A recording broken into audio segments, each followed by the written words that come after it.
Доброе утро, Республика! Сегодня четверг, 19 сентября, и мы продолжаем новый день на канале НВК Саха. В студии с вами Иван Луцкан. Сегодня новый день будет опять же интересен. Как и всегда, поговорим о том, где купить недвижимость в центральных регионах России, как это сделать. Также поделимся информацией о проведенном и уже который идет в течение нескольких дней семинар о реализации национальной политики в Дальнем Востоке. Кроме этого, к нам придут специалисты в области английского языка, так что оставайтесь вместе с нами и получите много новых интересных новостей. А пока поговорим о погоде.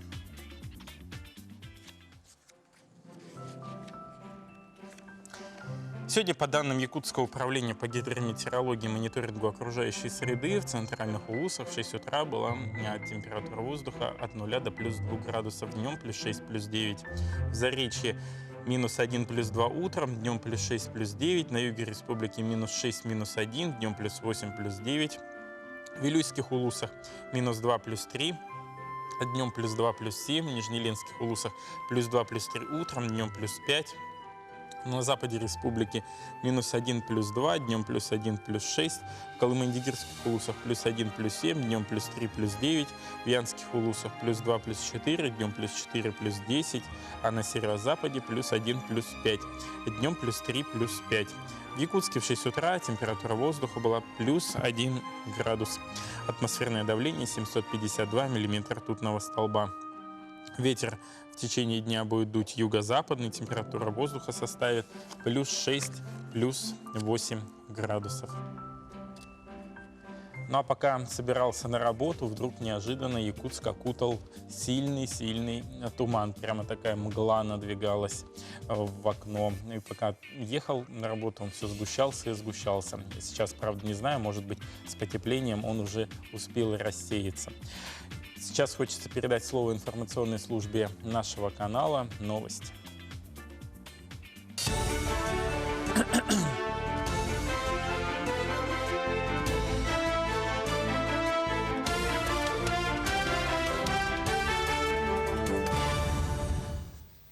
В эфире новости и самые заметные события к началу этого дня. В студии Василий Радченко. Здравствуйте.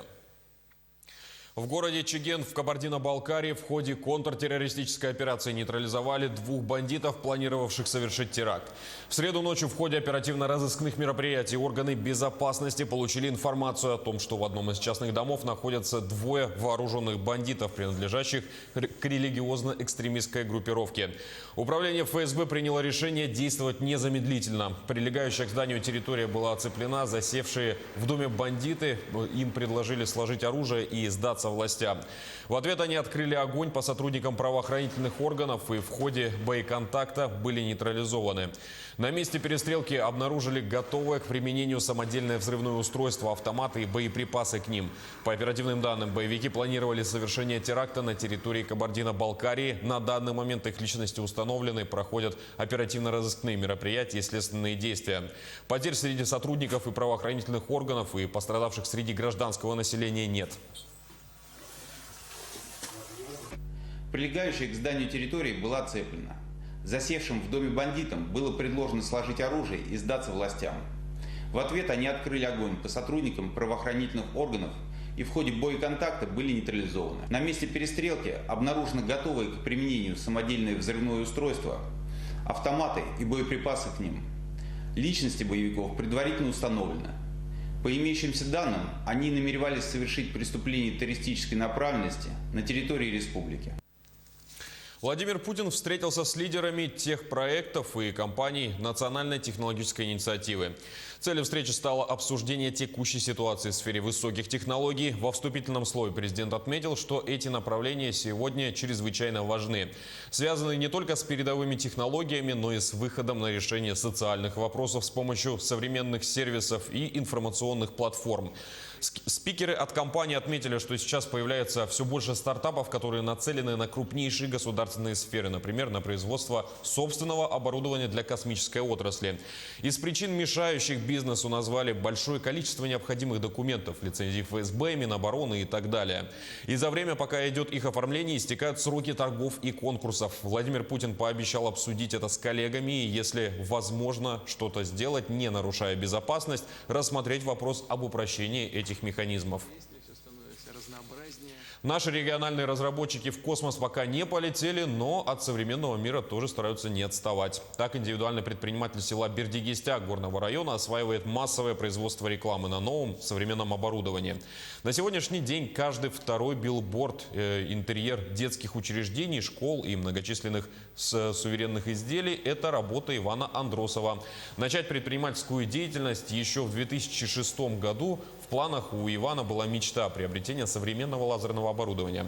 А приобретя его, любые сложные дизайнерские задумки стали реальностью. Наши корреспонденты, побывав на предприятии, отметили, что изделие отличается не только эксклюзивным видом, но и высоким качеством. Сейчас одна из главных дальносрочных задач Ивана – обеспечить подобной полиграфии игры «Манчары», которые пройдут в 2021 году. К играм «Манчары» у нас есть свои разработки, планы на сувенирную продукцию. Находится на стадии разработок. Если все получится, мы все покажем организаторам, и дальше покажет время. Якутянин Алексей Васильев стал лауреатом престижного международного конкурса по фотожурналистике, который на днях завершился в Москве. Молодой человек победил в номинации «Моя планета», презентовав серию фотоснимков, посвященных Якутии. Всего за право стать обладателем гран-при конкурса боролось 28 молодых фотографов из 17 стран мира, среди которых Филиппины, Америка, Италия, Испания. Работы победителей конкурса выставлены в Государственном историческом музее. В конце сентября выставка отправится в турне по экспозиционным площадкам мира, включая Китай, Испанию и даже ЮАР. Работы Алексея Васильева кураторы конкурса называют просто фантастическими. Сразу стала фаворитом из-за того, что она рассказана очень особым языком. Он такой очень символичный, очень много всяких деталей. Здесь все такое сделано с добротой, с чувством, с ощущением. Такая история, много слоев в ней, много всего, что ты хочешь поехать посмотреть, как это на самом деле устроено и как он умудрился это увидеть. Якутия в работах Алексея Васильева также поразила и посетителей музея. На выставке презентовано 11 работ фотографа. На них изображены лица, виды города и якутская зима. Кадеты, наверное, так я думаю, да. Такие хорошенькие, такие они веселые. Дома и маленькая лавочка внизу тоже как-то магазинчик этот как-то впечатлило. У нас таких нету. Но чувствуется, что холодно. На этом у меня пока вся информация. Спасибо за внимание и хорошего вам дня.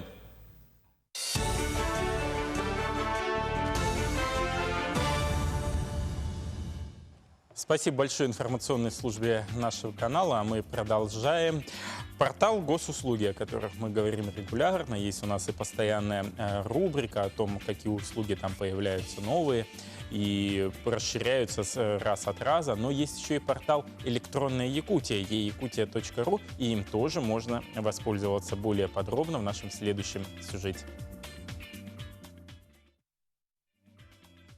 Электронные услуги – это необходимость нынешнего поколения, существенно экономящая наше время. Население нашей республики знает федеральный портал госуслуги. Также есть региональный портал eyakutia.ru, затрагивающий как и государственный, так и муниципальный спектр услуг. Давайте сперва узнаем о порядке регистрации, чтобы вы, дорогие телезрители, имели представление. Регистрация у нас, проходит следующим образом. Мы ее проходим в единой системе идентификации и аутентификации, указывая минимальный набор данных о себе, фамилия, имя, контактные данные.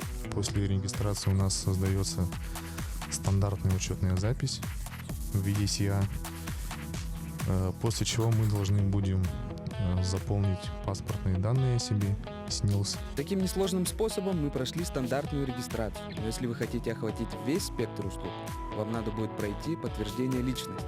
Это можно сделать в «Моих документах», в Почте России и непосредственно в Управлении внедрения информационных технологий по адресу проспект Ленина, 15А, кабинет 6. А сейчас давайте поговорим непосредственно о портале. Здравствуйте, Виталий Игоревич. Добрый день, Максим. Скажите, пожалуйста, какие популярные услуги есть в портале Е-Якутия? Ну, вообще, окружной администрации города Якутска предоставляется более 70 муниципальных услуг. Из них больше половины на базе ГАО МФЦ. На портале Е-Якутия предоставляются, значит, следующие услуги. Это запись в первый класс, запись в детский сад, сверка очереди.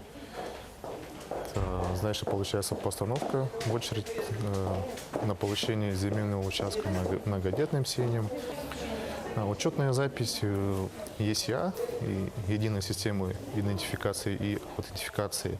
Ее можно использовать в личном кабинете налогоплательщика для оплаты налогов и вообще для информации полной. Также в ГИС ЖКХ для оплаты. И в госуслугах, да? И в самой федеральной системе, на федеральном портале госуслуг. На портале Якутия мы планируем вывести 3 услуги МКУ Департамент жилищных отношений до конца этого месяца, до конца сентября. Это у нас, значит, согласование перевода помещения, жилого помещения в нежилое и обратно из нежилого в жилое. Согласование перепланировки, переустройства. И, значит, это у нас постановка граждан на учет в качестве нуждающихся в жилых помещениях по договорам соцнайма. Итак, если вы не желаете или у вас попросту нет времени стоять в очередях на запись в детский сад при постановке в очередь на получение земельного участка, нужно записаться на прием к врачу, либо решить иные муниципальные вопросы, вам достаточно зайти в портал eyakutia.ru. Будьте на пульсе времени.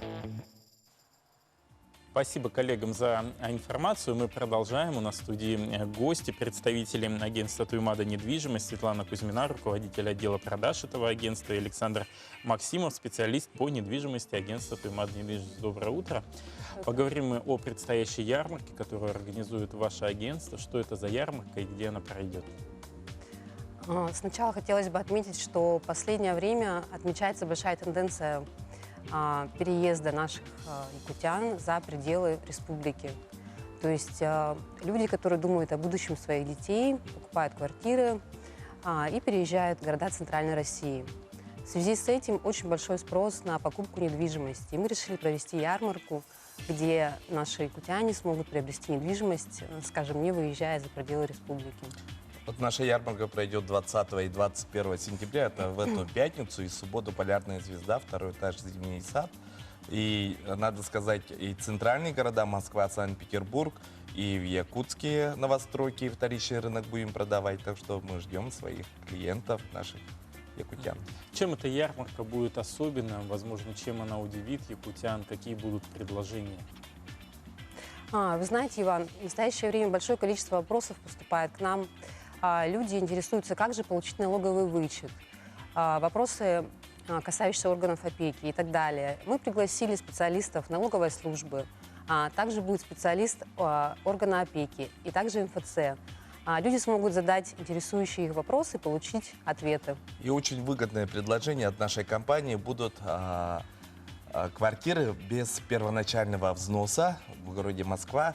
Это 65, 67, 71, 72 квадратных метра от 5 миллионов 500 рублей. И такой момент хочу отметить, что квартиры будут с ремонтом под ключ. То есть не нужно уже в будет данном доме искать ремонтников в чужом городе, скажем так. Человек приезжает, приобретает и получает ключи. Надо сказать, что даже в Якутске таких предложений очень мало. Сразу возникает вопрос, а какая цена этого предложения?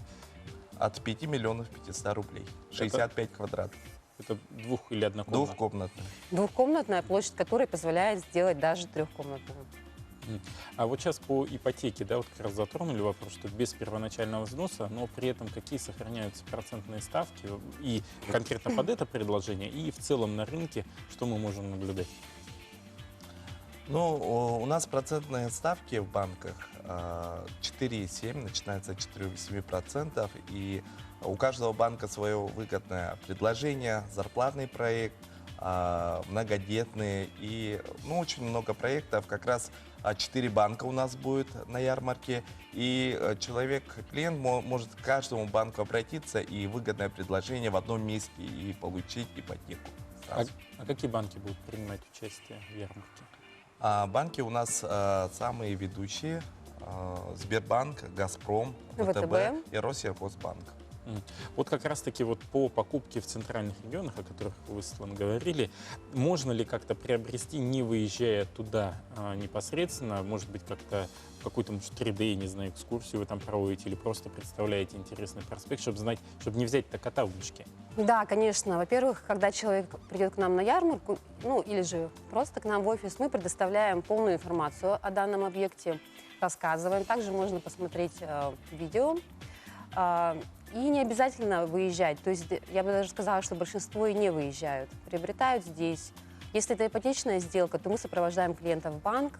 Если же это сделка за наличные, то также клиент размещает свои средства в банке, и только после регистрации на имя клиента деньги переводятся на счет продавца. И надо сказать, что цена, например, если здесь покупаешь или туда едешь, одинаковая. Мы продаем от застройщика, и самые проверенные застройщики у нас. И чем еще выгодно у нас покупать, да? Мы встречаем в аэропорту, у нас свой офис в Москве, наши работники там встречают, свой трансфер по объектам, мы показываем объекты, и им еще можем предоставить жилье бесплатное. Поэтому выгодно через нас покупать квартиру в Москве. Но ведь агентств много, может быть, есть еще какие-то преимущества агентства вот непосредственно на этой ярмарке, которые будут предложены? Это надежность, также это быстрота сделки. А также мы сопровождаем клиента в течение всего года после приобретения квартиры. То есть это очень важно, когда ты покупаешь и приезжаешь в незнакомый город, получается, что никого нет. А здесь мы сопровождаем, то есть наш офис находится в центре города Москва. И наши специалисты в течение всего года, если вы хотите сдавать, например, квартиру, то наша компания поможет это сделать, найдет клиента, заключит договор, и вы можете вообще не приезжать. И еще, например, насчет аренды, да? Если сдавать здесь в Якутске очень трудно и не покрывает ипотеку, а в центральных городах покрывает ипотеку, например, ипотеку оплачивает 30-35 тысяч, а сдаешь за 55 тысяч. Примерно. Я примерно говорю, получается, ипотеку закрывает, и еще коммунальные закрывает, и еще прибыль остается, да? Поэтому сейчас уже надо инвестировать в свое будущее.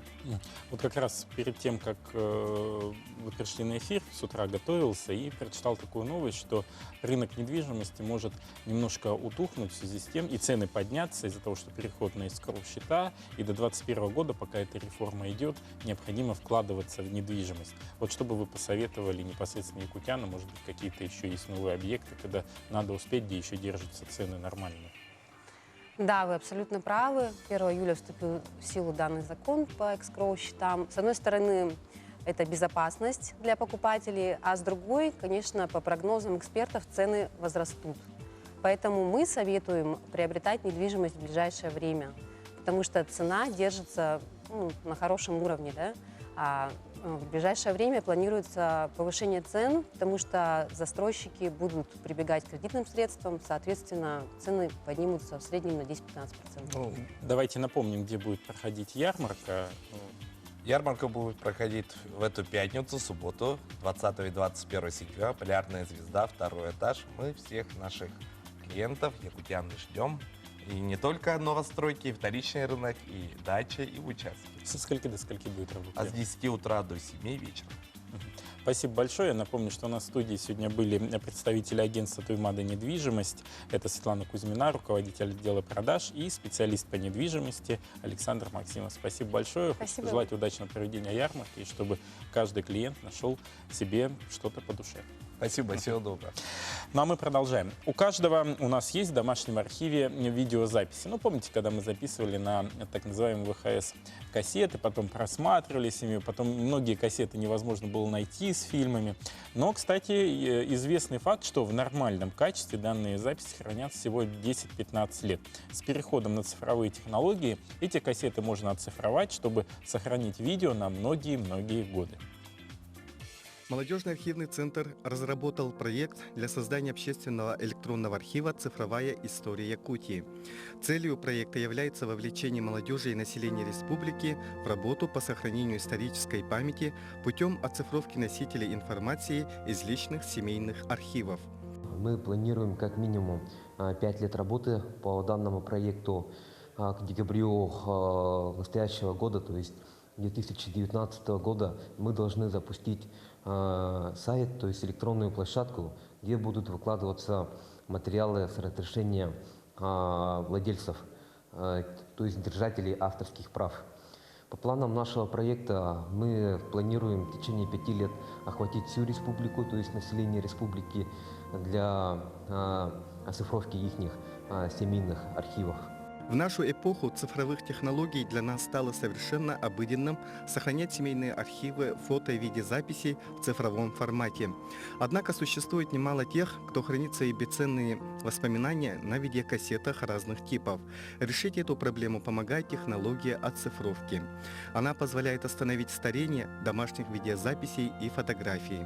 Сотрудниками центра накоплен большой опыт работы. Они оказывают населению бесплатную услугу по оцифровке носителей аудиовизуальной информации. Одним из первых я хочу продемонстрировать сканер для фотопленок Nikon Coolscan. Он придерживается одним из высоких стандартов для сканирования. То есть у него матрица и сканирующее, то есть сканирующее устройство позволяет сканировать фотопленки в HD формате. Если говорить по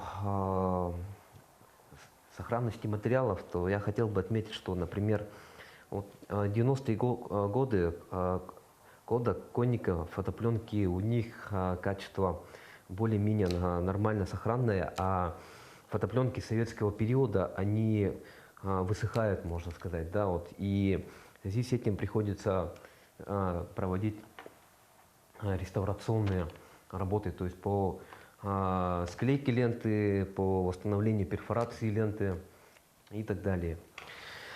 По видеокассетам я бы хотел сказать, что мы сначала тоже их осматриваем на сохранность. Вот. И бывает, что люди приносят видеокассеты с зажеванной лентой, либо, то есть когда кассета сломана, у них бывает она обрывается. Вот эти обрывы мы тоже смотрим и склеиваем, то есть проводим все необходимые реставрационные работы. Одновременно при оцифровке можно устранить многие дефекты кадров, восстановить их цветовую гамму. Таким образом, оцифровка материалов решает сразу несколько проблем. А мы продолжаем наш эфир, и у нас в студии гости. Это Зоя Афанасьевна Седалищева, генеральный директор Государственного автономного учреждения Республики «Центр Мой Бизнес». Доброе утро. Поговорим мы сегодня об открытии вашего нового офиса, где произойдет открытие и в какие сроки. Доброе утро. Центр «Мой бизнес» открывает свои двери завтра, 20 сентября в 14 часов по адресу улица Кирова, 18, блок Б. А в чем новизна открывающегося центра и какие услуги там могут получить предприниматели и представители бизнеса? Ну, мы переформатировали в этом году свою работу, и основное отличие, значит, мы открываем работу фронт-офиса, на базе которого у нас будет работать 7 окон, где предприниматели могут получить более 100 государственных и муниципальных услуг, и кроме того, по принципу одного окна смогут получить услуги всех институтов поддержки предпринимательства, которые функционируют на территории Республики Саха-Якутия. А вот, например, какие это услуги, если уж взять предметно? Ну, начиная от регистрации бизнеса, допустим, да, если это государственная услуга, потом различные услуги по присоединению к сетям, ну, какие-то муниципальные услуги, касающиеся земельных вопросов и так далее. И то, что касается услуг институтов поддержки предпринимательства, допустим, подача документов на получение микрозайма в Фонде развития предпринимательства, на зачисление в бизнес-инкубатор, на предоставление места, допустим, на подачу документов региональную лизинговую компанию для оформления в лизинг оборудования. Ну, то есть весь спектр услуг, которые оказывают институты поддержки, будут предоставляться в наших окнах. Вот сразу возникает вопрос, что-то будет платно, что-то бесплатно или все услуги? Все услуги у нас бесплатные. Все услуги, которые будут предоставляться в этих 7 окнах, конечно же, у нас будут бесплатные. Кроме того, мы каждый четверг будем проводить, ну и сейчас мы практикуем, но будем продолжать практику проведения горячих линий с привлечением экспертов в различных направлениях, касающихся предпринимательской деятельности. То есть встречи с экспертами тоже на наших площадках запланированы. Ну, вот как раз по мероприятиям, которые проводит центр, вот кроме этих встреч, что еще запланировано и какие форматы будут? Мы специализируемся на предоставлении консультационных услуг, на предоставлении услуг институтов поддержки. Кроме того, будем организовываем деловые мероприятия, такие как биржа контактов. Одна из таких состоится у нас завтра, выездная биржа контактов. Организуем бизнес-миссии. В этом году выезжали предприниматели в Татарстан. Планируется выезд во Владивосток в октябре месяце. В ноябре мы планируем выезд предпринимателей в город Санкт-Петербург. Мы организуем участие предпринимателей республики в российских выставках. Так участвовали в Благовещенские выставки, на площадках Восточного экономического форума участвовали, поедут на выставку «Клинок-Кузнецы».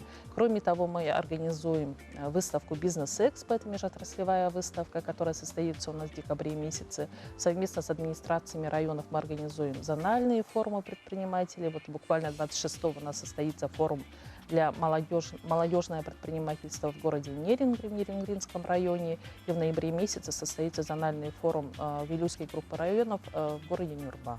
Вот как раз по районным представительствам, да, вот вы затронули районы, активно ездите по республике. А где, возможно, похожие центры есть непосредственно в районах, где вот предприниматель, который не может выбраться, может туда обратиться?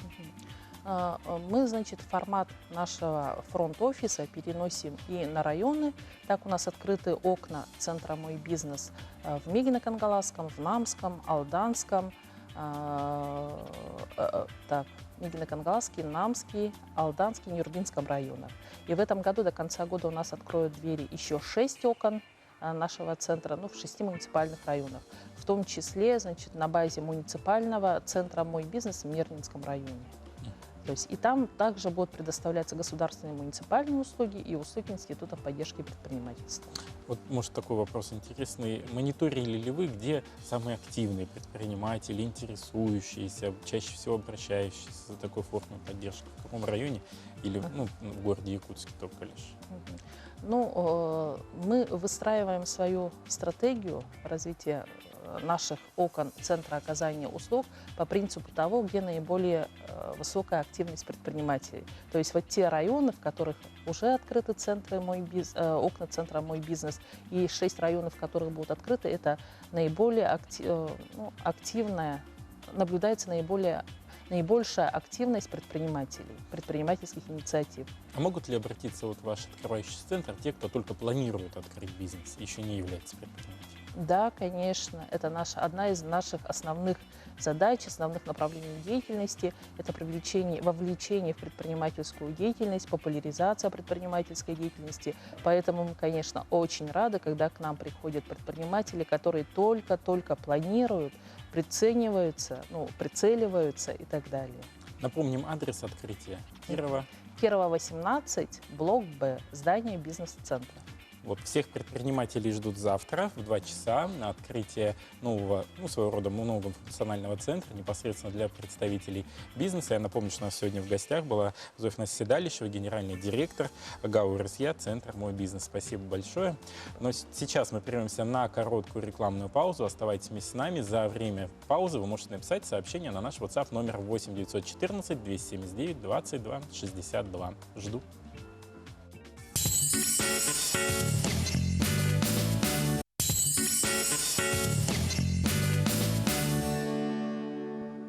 Добро пожаловать в новый день. Мы продолжаем работать для вас. Приятного аппетита, если вы сейчас завтракаете, а если отправляетесь на работу, приятного пути. Пока шла рекламная пауза, к нам пришли WhatsApp-сообщения. Вот одно из них. Доброе утро. Хочу поздравить любимого внука Ходорченко Максима с 15-летием. Первый такой серьезный юбилей. Желаем ему всего хорошего, успехов в учебе, верных друзей, расти добрым, вежливым, а самое главное — здоровья. С наилучшими пожеланиями из Усть-Неры, бабушка Раиса Ивановна. Вот как раз ровно год тому назад я был в Усть-Нере, мне там очень понравилось. Добрые, отзывчивые люди. Ну вот, и, собственно говоря, такие же и поздравления своим внукам они отправляют. Давайте сейчас передам слово информационной службе нашего канала. Узнаем о последних новостях из республики и России.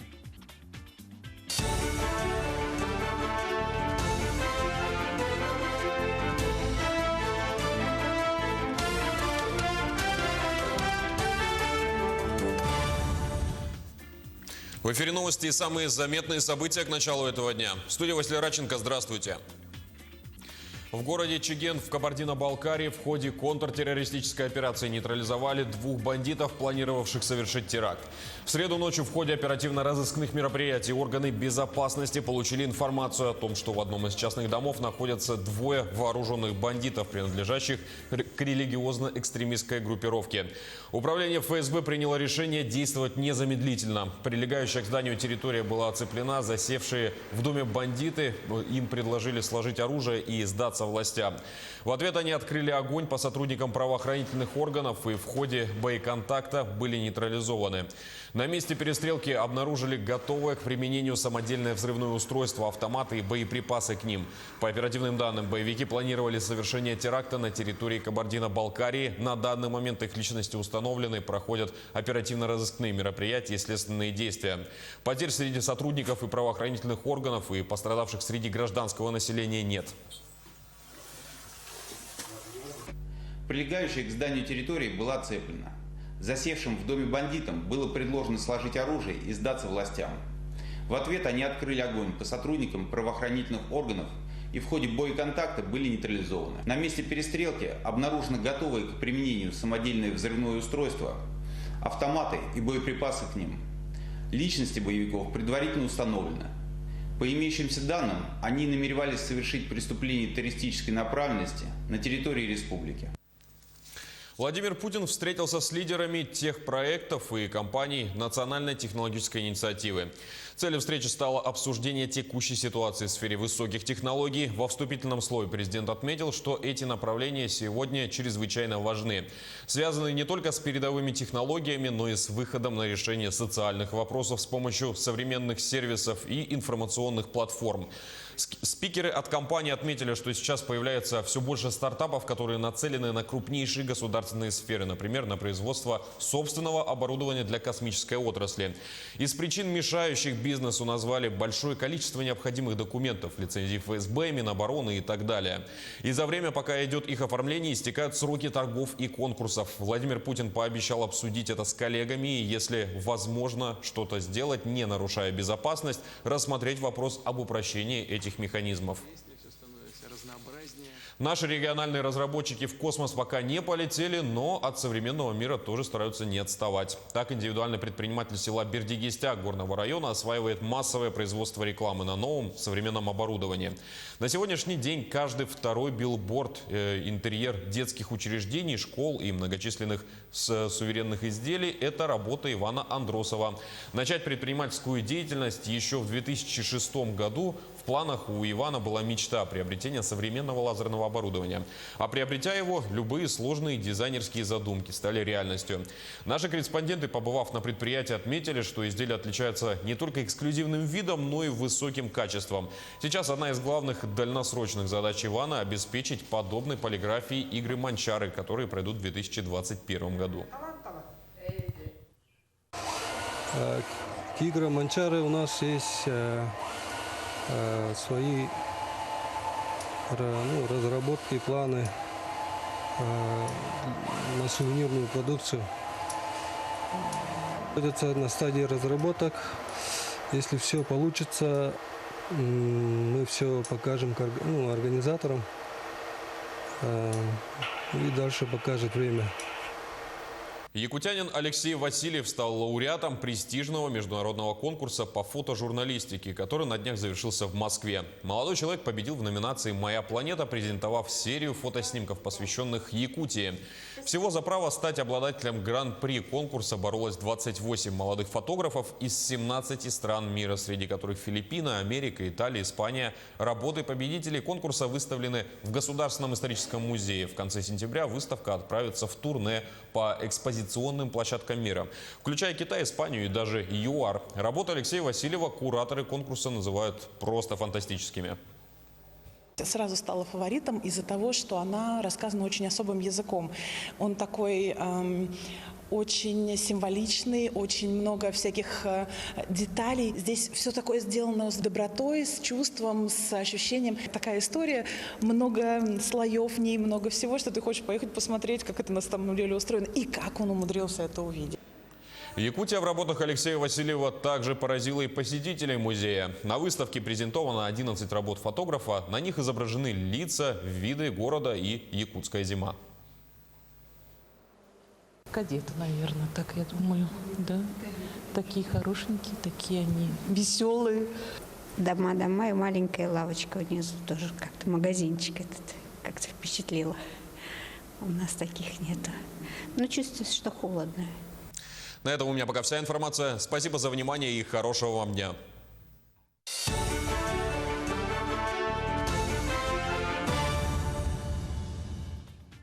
Доброе утро, мы продолжаем нашу работу. Учить английский сейчас модно, и в целом иностранные языки. И поговорим мы об обучении английскому языку с нашими гостями в студии.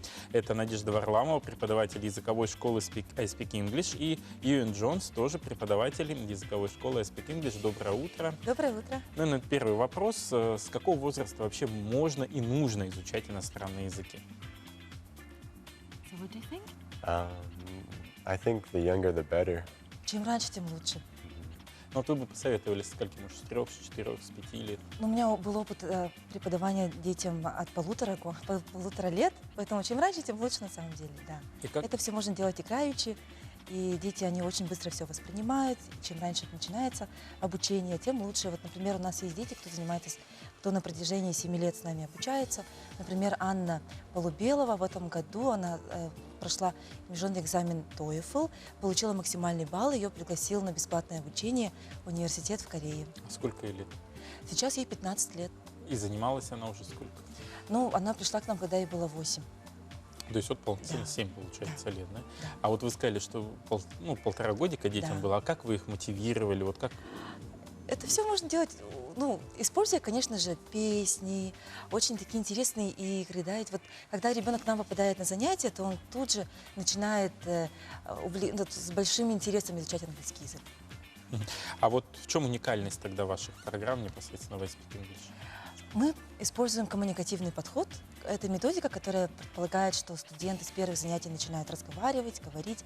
И даже грамматику мы изучаем не как теорию, да, а как, конечно, мы поясняем структуру, зачем это нам нужно. И студенты у нас активно начинают на уроке работать. Но я знаю, что у вас есть и иностранные преподаватели. Сколько их и как они занимаются непосредственно с детьми? В нашем I Speak English работает уже 8 иностранных преподавателей. Они все из стран, в которых говорят на английском. И они, среди них есть специалисты по младшему школьному, дошкольному обучению. И, например, Юэн Джонс, он может вести подготовку к сдаче международных экзаменов, как IELTS и TOEFL. А вот можно ли к вам записаться не только детям, а, допустим, мне? Конечно, да. Вот если так, у нас есть специальные группы для взрослых, конечно же, да. Обязательно мы можем учить с вами, как разговаривать, опять же, подготовить вас к экзаменам. Также преодолеть языковой барьер вы можете у нас с нашими преподавателями. И с этого года мы делаем обучение с носителями языка намного доступнее. Например, каждый, кто у нас учится, раз в месяц может обучаться у носителей языка. Например, Юэн Джонс и на Кандершвили в нашей школе, и на Петра Лисеева 5 может зайти к вам на урок, с вами пообщаться, чтобы вы умели общаться именно с носителем языка. Хоть вы, например, учитесь в группе не у носителя.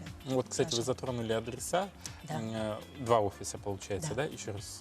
Кандершвили 7, там находится наш языковой международный центр I Speak English, и также языковая школа I Speak English на Петра Алексеева 5. А сколько длятся занятия? Занятия для взрослых длятся 60 минут. Дети у нас учатся по 90 минут, а младшие детишки приходят к нам на 40 минут на занятия. А вот какова частота занятий? Есть у нас, вот, например, на Петра Алексеева 5 у нас есть специальная группа для детишек, которые могут обучаться 3 раза в неделю по 40 минут. И есть также группы, которые обучаются 2 раза в неделю по 90 минут. Какова цена? Думают, что дорого же. Ну да, есть такая. На самом деле у нас стоимость обучения от 3600 рублей. У нас есть разнообразные скидки, есть очень такая гибкая система скидок, конечно же. Можно обучаться в обеденное время, что существенно дешевле, и также ранним вечером. Ну, пару личных вопросов, Юрий, но как вам якутские морозы? Удалось ли их уже прочувствовать? Да, нормально. Нам в Канаде там холодно, как минус 35, но здесь это очень холодно. Ну вот разница есть между Якутией и Канадой в плане морозов? А то у нас всегда сравнивают, говорят, это одно и то же. Вот одно и то же или нет? Нет, здесь холоднее. Здесь холоднее. Да. А климат вообще? Но на севере в Канаде там климат похожий, но не знаю, что еще. Но культура здесь и еда, это интересное дело для меня. Я уже 2 года здесь живу, но мне очень нравится. Вот вы сказали, еда интересная. Удалось ли попробовать там, вот, там строганину, жеребятину, мороженое? Вот как, нормально к этому? Да, да. Да, я люблю еду. И если там еда... Все, что не дай, все съешь, да? А насколько отличается вообще вопросы обучения вот Канаде, Якутии, подготовка вот к иностранным языкам? So what differs from education in Canada and Yakutia, like Yakutsk? I don't know how to What say the it in study Russian. programs like? Well, school in Canada is usually broken into like younger kids and then middle-aged kids and older kids. So here it's like all together in one school. So it's interesting. I think it works both ways. Да, например, у нас в Канаде разделяют, как говорит Юэн, разделяют на младших, на среднее школьное звено и на старших. А в нашей школе все обучаются в одно время, скажем так, это очень интересно. Спасибо большое. Напомню, что у нас сегодня в студии была Надежда Варламова, преподаватель языковой школы Speak English, и преподаватель тоже этой же школы Юэн Джонс. Можете к нам записаться на занятия по телефону 25 90 95. Мы с Юэном вас ждем. Хорошо. Спасибо большое. Сейчас прервемся на короткую рекламную паузу и далее продолжим.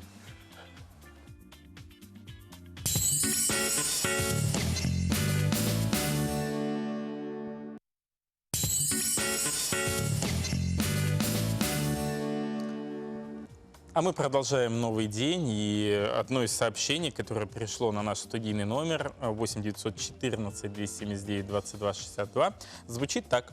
Дорогая моя бабушка Лена, поздравляю тебя с днем рождения, желаю тебе побольше счастья, здоровья, всего самого лучшего. С наилучшими пожеланиями Виталий шлет поздравления бабушке. Ну а теперь прогноз погоды. По данным Якутского управления по гидрометеорологии и мониторингу окружающей среды, в центральных улусах в 6 утра температура воздуха была 0 плюс 2, днем плюс 6 плюс 9, в Заречье минус 1 плюс 2, днем плюс 6 плюс 9, на юге республики минус 6 минус 1, днем плюс 8 плюс 9, в Вилюйских улусах утром минус 2 плюс 3, днем плюс 2 плюс 7, в Нижнеленских улусах плюс 2 плюс 3, днем плюс 5 градусов, на западе республики минус 1 плюс 2 было утром, днем плюс 1 плюс 6, в Колымо-Индигирских плюс 1 плюс 7, днем плюс 3 плюс 9, в Янских улусах плюс 2 плюс 4, днем плюс 4 плюс 10, на северо-западе плюс 1 плюс 5 утром, днем плюс 3 плюс 5. В Якутске в 6 утра температура воздуха была плюс 1 градус. Атмосферное давление 752 миллиметра ртутного столба.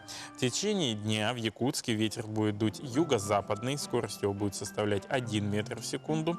Днем же ожидается температура воздуха плюс 6, плюс 8. Куда пойти в такую погоду, когда идет дождь, когда промозгло? Ну, наверное, в кино. Помню, я ходил в кино последний раз месяца, наверное, 2 тому назад. Даже уже не помню, на какой фильм, но помню, что было интересно, он мне понравился. Сегодня кинотеатры города и в целом республики, они работают синхронно со всей страной, и начинаются фильмы четко в четверг. Какие киноновинки появятся на экранах нашего города и республики в нашей постоянной рубрике «Киноафиша».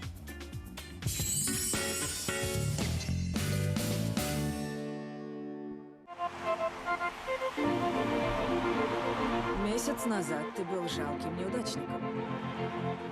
Смотрите сегодня в кинотеатре «Лена», как создатель «Реальной любви» Ричард Кертис и обладатель премии «Оскар» Дэнни Бойл пытаются представить мир без Битлз.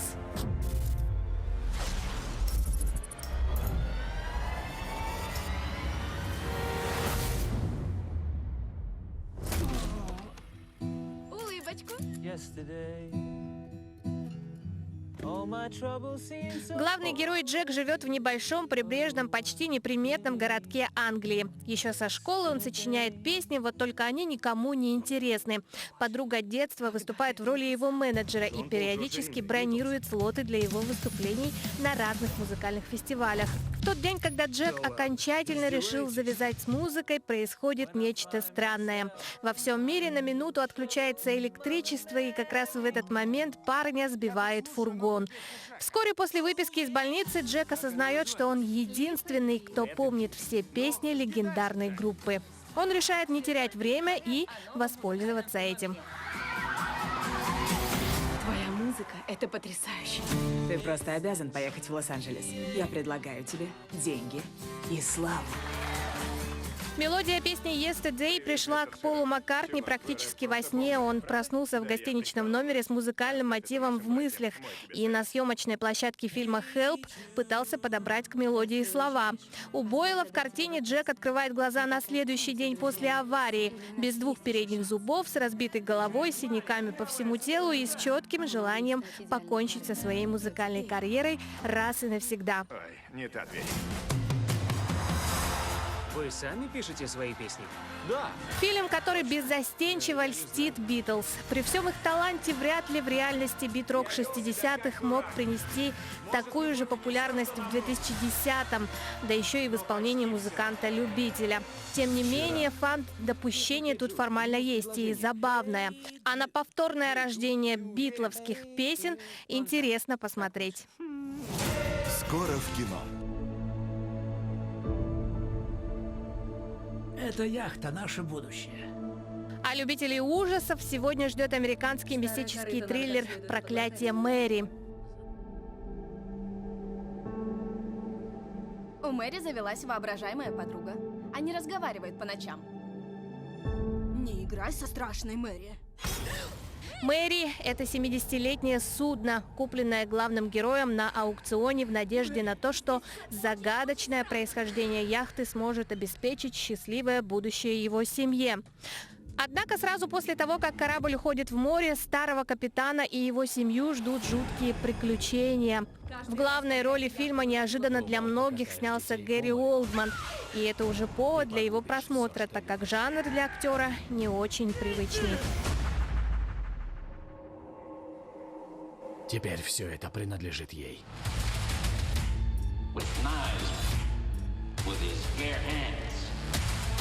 На большие экраны возвращается ветеран войны во Вьетнаме Джон Рэмбо в исполнении Сильвестра Сталлоне. «Рэмбо. Последняя кровь» – 5-й и завершающий фильм из серии картин о ветеране Вьетнамской войны. Культовому персонажу предстоит финальная встреча с демонами его мрачного прошлого в ходе спасательной операции, которая, похоже, поставит точку в его драматических похождениях. Желаем вам отличного настроения и приятного просмотра.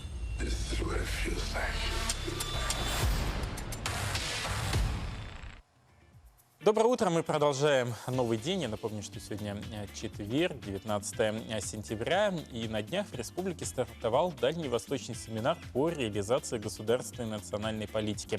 И у нас в студии гости, которые приехали на этот семинар к нам в Якутию. Это Лариса Болеславовна Павловна, исполняющая обязанность заместитель председателя Общественной палаты Амурской области. Доброе утро. Доброе утро. И Наталья Яковлевна Холоденина, заместитель главы администрации городского округа Анадырь по делам коренных малочисленных народов. Доброе утро. Доброе утро. Удалось ли уже побывать на семинаре и что интересного услышали? Спасибо. Вчера весь день мы были заняты на семинаре с раннего утра и, можно сказать, до 7 вечера. Первая половина дня была поставлена как лекционная, но сказать, что это были лекции в том понимании, в котором мы привыкли, невозможно, потому что лекции вели очень профессиональные, очень представительные специалисты. Это Московский государственный университет имени Ломоносова, Полунов Александр Юрьевич. Он дал интересную информацию, доктор исторических наук, именно по истории создания России как национального государства. Поэтому та лекционная система, которая была первой половиной дня, она была настолько интересной, что вот просто лекции назвать нельзя. Но вторая половина дня была интенсивная, такая интерактивная. Мы получали задания, решали, как бы мы решили какую-то проблему, если бы она возникла, допустим, связанная с миграцией. А вот какие вот проблемы чаще всего возникают, возможно, в регионах, которые необходимо решать на уровне реализации госнацполитики? Проблем достаточно много, потому что все-таки государственная национальная политика, она предполагает большую сферу деятельности, да? Это и здравоохранение, социальное обслуживание населения, это образование, культура, деятельность общественных организаций. И естественно, что в этом мы должны помогать, ориентировать и быть сами знатоками в той или иной области. Понятно, что не все можно охватить, не везде быть специалистами, но вот для этого как раз-таки семинары и организуются, для того, чтобы мы могли знать новое в законодательстве, применять его и помогать всем тем, кто к нам обратился. По государственной национальной политике, что бы хотелось еще, конечно, сказать. Дело в том, что почему выделяют, например, не проблемы, а вопросы именно по развитию, устойчивому развитию коренных малочисленных народов. Это та категория населения, которая исконно проживала на тех территориях предков, вела традиционный образ жизни и вела традиционные промыслы: рыболовство, охота, сбор дикоросов. Естественно, это и культурное наследие, нематериальное культурное. Все практически являются носителями родного языка, уникальная культура. И те знания, которые применяют коренные малочисленные народы, они действительно уникальны и применимы до настоящего времени. Вот честно, меня удивило, да, вот ваша должность, что есть отдельный заместитель мэра Анадыря по делам коренных малочисленных народов. У вас на Чукотке везде так?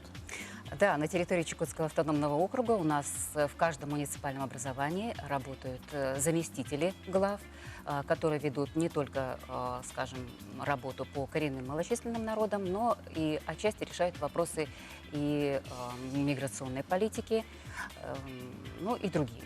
Это у нас с 2013 года. Территория уникальна. Чукотский автономный округ является территорией, вся территория относится к местам проживания коренных малочисленных народов. И это предполагает более тесное сотрудничество с представителями этих народов и знания по тому, как применять и использовать все то, что применяется у нас в законодательстве. Вот коренные малочисленные народы себя не пожут как и на Чукотке, так и в Якутии, в Хабаровском крае, есть и в Амурской области. Есть какие-то схожие тенденции в поддержке народов и какие-то, возможно, мероприятия? Вот удалось ли обменяться опытом здесь непосредственно в Якутии? Вы знаете, схожесть, конечно же, есть. Опять же, да, коренные малочисленные народы, они расселены по всей территории Российской Федерации. И учитывать интересы как раз-таки по определенным категориям это необходимо. Все-таки, например, те люди, которые находятся в тундре, ведут оленеводство, морской зверобойный промысел, рыболовство, они несколько оторваны от тех населенных пунктов, где обыкновенный гражданин может получить медицинские услуги, социальное обслуживание. И вот как раз-таки органы государственной власти, местного самоуправления, они нацелены на то, чтобы не уметь, наверное, предоставить вот все те права, гарантии, которые предоставлены каждому гражданину Российской Федерации именно на местах, где работают и живут народы. А какие мероприятия проводятся непосредственно в Амурской области? Я вот скажу с точки зрения общественности, потому что я руководитель общественной организации, член общественной палаты, поэтому мы занимаемся вопросами не только вот коренными малочисленными народами Севера, но у нас создан при общественной палате Совет национально-культурных и религиозных объединений. И с таким же названием у нас есть Совет при губернаторе Амурской области. И если в общественной палате Амурской области туда в основном ходят руководители диаспор, руководители религиозных объединений, то при губернаторе в Совет туда добавлены профильные министерства. Это образование, это и культура, это здравоохранение, это правоохранительные органы, которые отвечают. Потому что все-таки Амурская область, как и весь Дальний Восток, сейчас динамично развивается. Это строительство космодрома, это газопровод «Сила Сибири», это завод. То есть очень много больших крупных строек, которые требуют другого внимания. Спасибо большое за то, что подошли в это раннее утро к нам в студию. Хочется пожелать интересного проведения второго дня семинара, чтобы вы обменивались опытом, чтобы Якутия оставила у вас самые только теплые воспоминания о визите сюда. Со своей стороны можно сказать только несколько слов тоже жителям Якутска. Большое спасибо за гостеприимство и за искренность, за улыбки, которые мы видим на улицах. Спасибо. На этом все. Всем всего хорошего четверга. Пока-пока.